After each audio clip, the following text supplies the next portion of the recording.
everyone, Aisha here. So today I wanted to give a warning for single moms.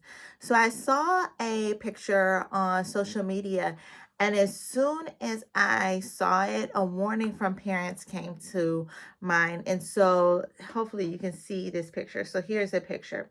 And what you see is it looks like a leopard captured a mother monkey, and you see the baby is clinging to it. And so as I saw that picture, this warning came to mind for single moms and really for parents in general.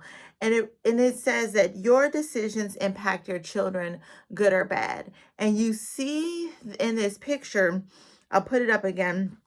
You see in this picture, the mom monkey has been captured by the leopard. The mom monkey at this point is dead, but the baby is still alive, and the baby is clinging to the mom even in death. And so the mom has been destroyed, but the baby is alive. But if the baby doesn't let go, if the baby can't get free, if the baby can't get escape, then the baby will be led to destruction as well. And really what the warning that came from my mind is to my mind as I saw that is that your children cling to you. Your children are connected to you. And how you lead your children and how you shepherd your children will directly impact their outcome. And so, as single moms, one of the things that I see quite often in single moms groups and even single women's groups is the desire to date. And I'm going to talk about this from a couple of different factors. But the desire to date is something that I see quite often. I see moms talk about feeling lonely. I see moms talking about a desire for companionship. I see moms talking about a desire to be married. And there is nothing wrong with a desire for companionship, marriage. None of that is wrong, right? Because God has connected us to be within fellowship together. Because in Ecclesiastes, I forget where it says two are better than one.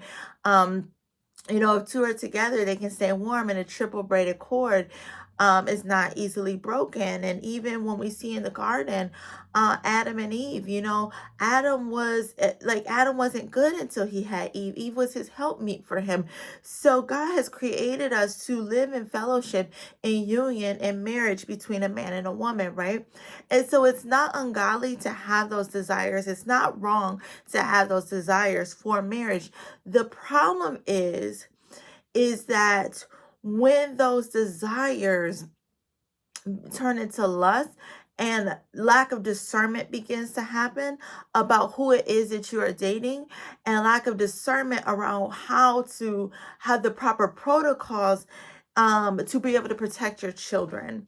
And here's what I mean by that. I saw something on social media, and this woman has been dating with this man, had him moved in and everything after like 6 months, and she has a child, and she's wondering like why he won't introduce her to his kids. And the whole time I'm like, lady, he just might be like guarding his kids, right?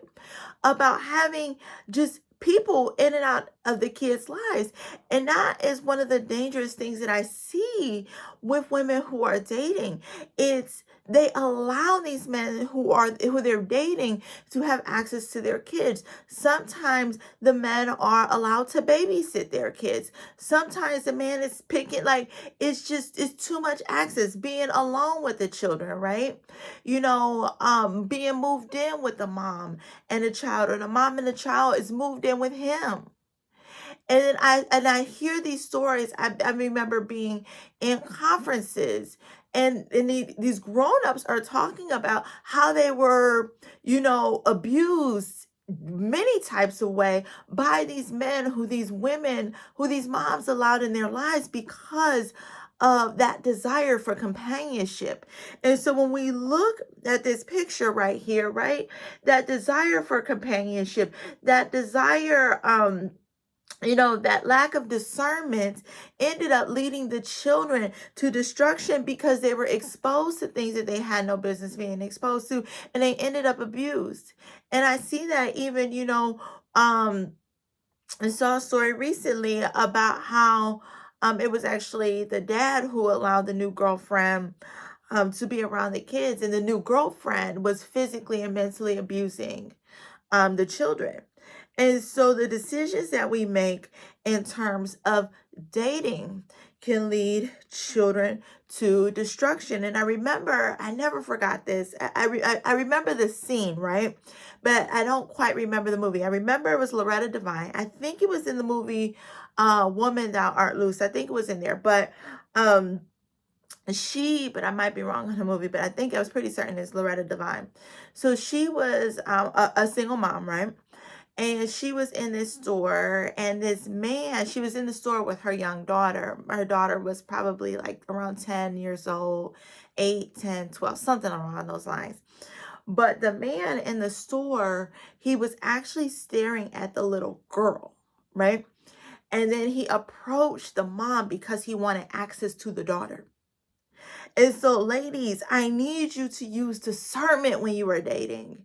Do not let these men have access to your children. Do not allow them to babysit your children. Do not allow them to be alone with your children.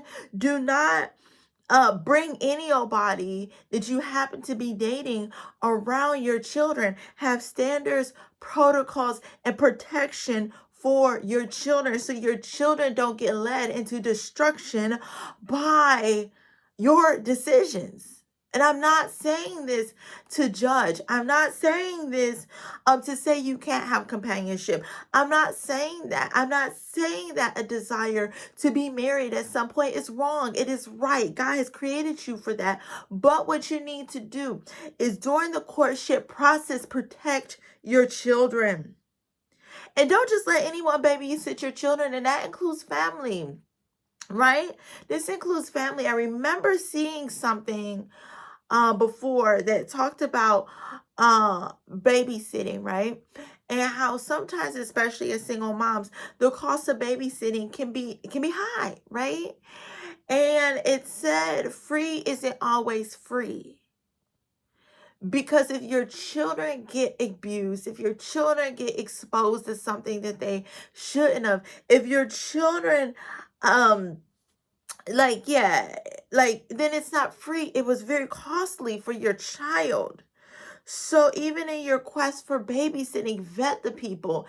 Anyone who raises their hand and says that they will help out, don't just allow somebody who raised their hand to say that they will help out to help out. Because there are real predators in this world, and these real predators say that they target single moms because sometimes people turn off their discernment because of an offer for help. Or sometimes people can be so desperate for help that they turn off their discernment. And so pray about everything. Ask the Lord to reveal who these people are. Ask the Lord to open your spiritual eyes so you can see people from the spiritual sense about who it is that they are, so you do not allow just anyone around your children. And the other warning that I got in this is that how you choose to achieve your dreams or your decision to go after your dreams is going to show your children if it's possible for them. And so sometimes when we're hurt, when we're disappointed, when we feel pain, right? And or sometimes we allow the opinions of other people to saturate our minds, and it can cause us to give up on our dreams. And I talked about this, how I stopped dreaming and how I gave up on my dreams. I didn't think that I was good enough. I didn't think my dreams mattered. And the only thing that I knew is that I wasn't going to fail my kids. So I decided to sacrifice every bit of me to pour it into my kids because I already thought I was a failure. I already thought that nothing would ever happen to me for me. And so I said, you know what? I'm just going to pour everything into them because I just wanted them to be okay. But what I learned in this is that how I choose to pursue my dreams, how I choose to love myself, how I choose to speak to myself is showing my kids what's possible for them. If I give up on my dreams, then how are my children going to see that it's possible for them to chase their dreams? How are they going to know to dream big if they don't see me? pursuing my own dreams. And if I place limitations on myself, I was thinking, that that would just be something that's for me. But what we don't realize at times is that our children learn more by what we do than what we say. And so if I'm telling my kids that anything is possible for them, nothing is impossible because they are in God, I have to believe that for myself as well. And I have to demonstrate that with action. Because if I give up on my dreams, then what am I sharing with my kids? What messages am I giving to them? The other thing is how you speak to your children. There's a book I read, I think it's The Four Agreements, something like that. But there was an example in the book where it said the mom was having a really bad migraine attack, and the little girl liked to sing a lot. And in the migraine attack that the mom was having, the mom told the girl that to shut up, and she had an ugly voice, and the girl never sang again. And so how we speak to our kids matters. Like that story touched me like in so many different ways, because I was kind of like, wow, even in my pain, even in my hurt, even when I'm tired, even when I feel worn out, even when I'm exhausted, I constantly have to be on guard about verbal and nonverbal communication with my children, because how I respond to them matters. I must respond well. And especially when we're worn out, when we're tired, we really have to lean into the Lord to be able to guide us and to help us to, number one, guard our mouths, right? But then guide us in terms of how to respond. Guide us in terms of how to shepherd. Guide us in terms of how to lead our household, right? Because what we say to our children matters. What we speak to our children matters. One of the scriptures that really jumped out at me when I read it is, and I did a video on this as well. It's somewhere in Proverbs. It said, what does it say? What did it say? It just literally just escaped me. Life and death is in the power of the tongue, right? And you eat the fruit of that thereof, right? And so the second half, I never really knew before, right? I always knew that life and death was in the power of the tongue, and I stopped it there. And I made a video on that. I just made a note to myself to put it in the notes to this video. But what I didn't realize was the following verses, that you eat the fruit of the words thereof. I'm going to see if I can pull it up so I can read it to you exactly. Um, okay. Okay, it's in Proverbs 18:21. Proverbs 18:21. It says, death and life are in the power of the tongue, and they that love it shall eat the fruit thereof, right? So we eat the fruit of the words that we speak. The words that we speak are seen in our life, right? And so we have to be on guard about what it is that we say to our kids, because what we speak to them, good or bad, is going to be what goes into their life, right? And I just saw something online just earlier today, where this woman was talking about how her mom constantly called her ugly, constantly talked about her hair, will like cut her hair, will pull her hair. It was just horrible, right? The way she was treated.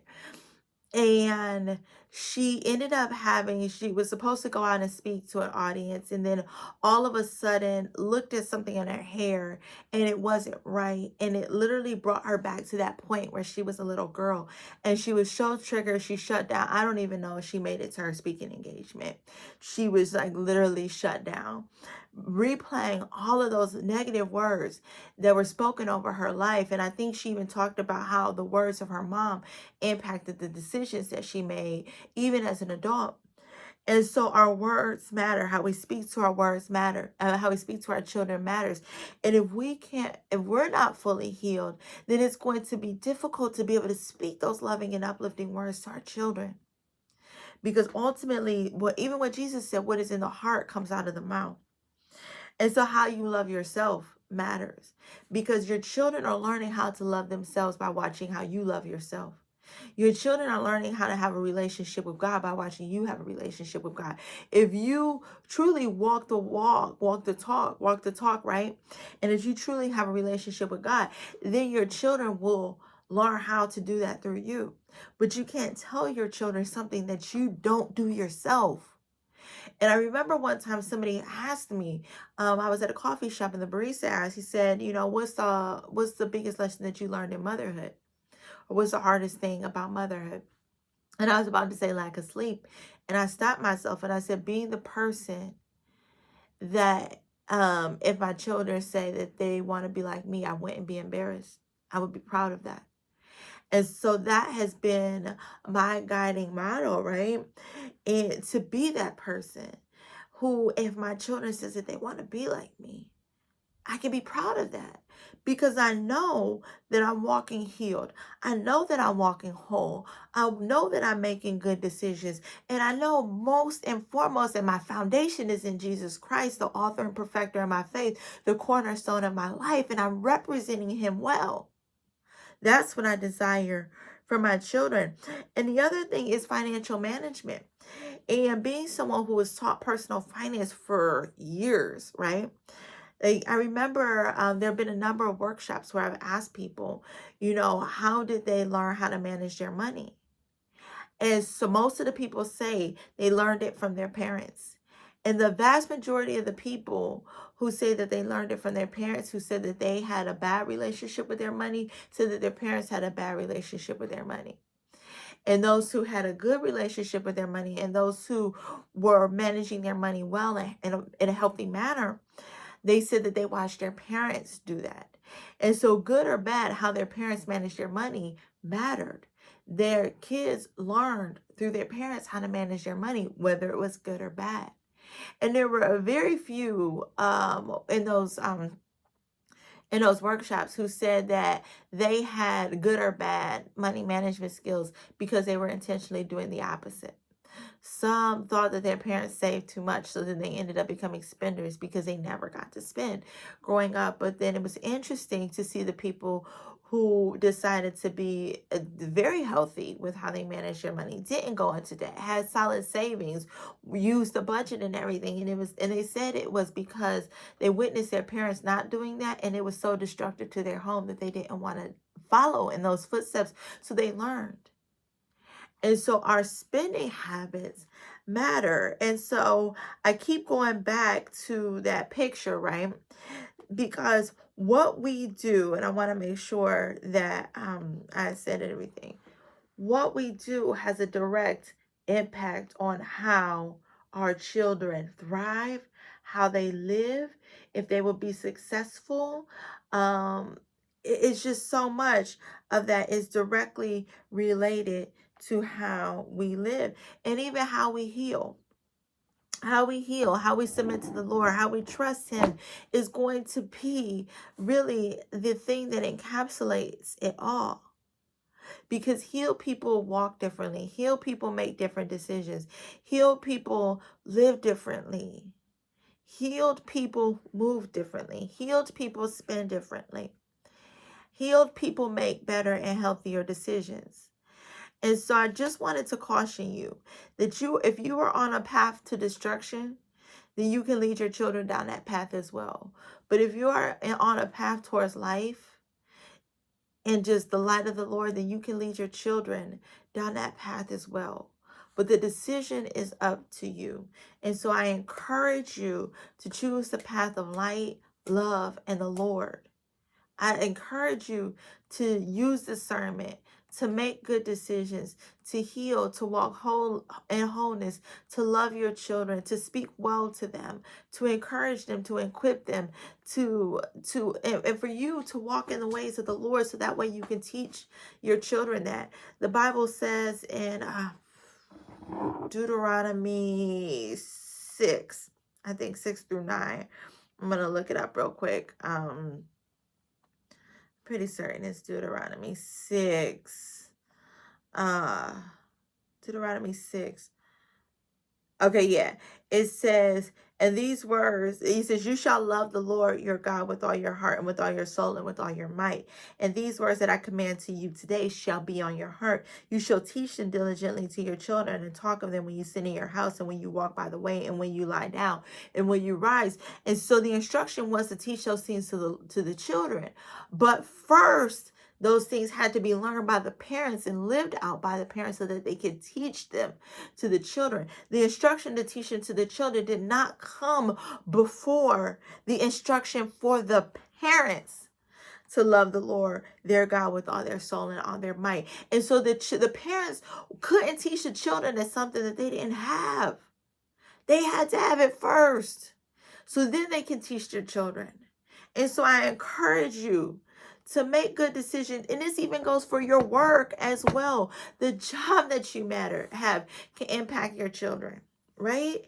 Choosing a job that allows you to be present with your children while still being able to provide financially. It matters. You can't substitute money for time because love is spelled Time. You can't buy your children's affection. You foster that trust with your time. And I know that this is a hard message because, we all I have dreams. I have goals. But at the same time, I need to make sure that I'm pursuing those dreams, right? So my kids can see that it's possible for them. But at the same time, there's a balance to make sure I'm not substituting. I have to still be there for my kids, to shepherd them, to shape them, to spend time with them, to love them, to be present with them. And so this is just a warning. And I pray that you take it seriously. I pray that you take this message to the Lord and ask for him to search your heart. Search your heart and reveal areas where you need to grow. And if there's areas where you need to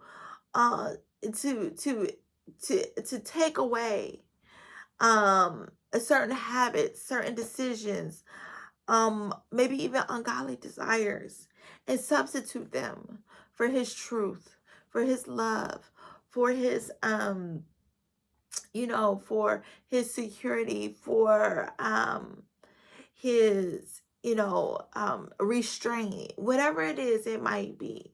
Take this to the Lord and ask him to guide you in all things so that way you can walk in a way that is good and pleasing to the Lord, and also you won't end up on a path of destruction that can lead to the destruction of your children.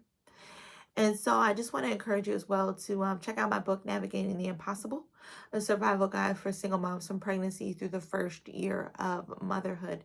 That book is available on Amazon, and I talk about how to rebuild your life after unplanned pregnancy or unplanned single motherhood.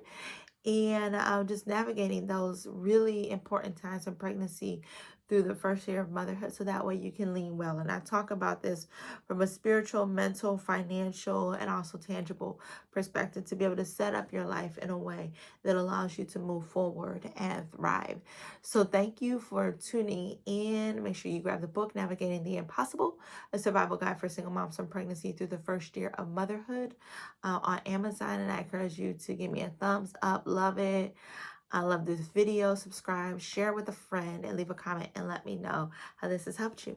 Have a good one. Bye.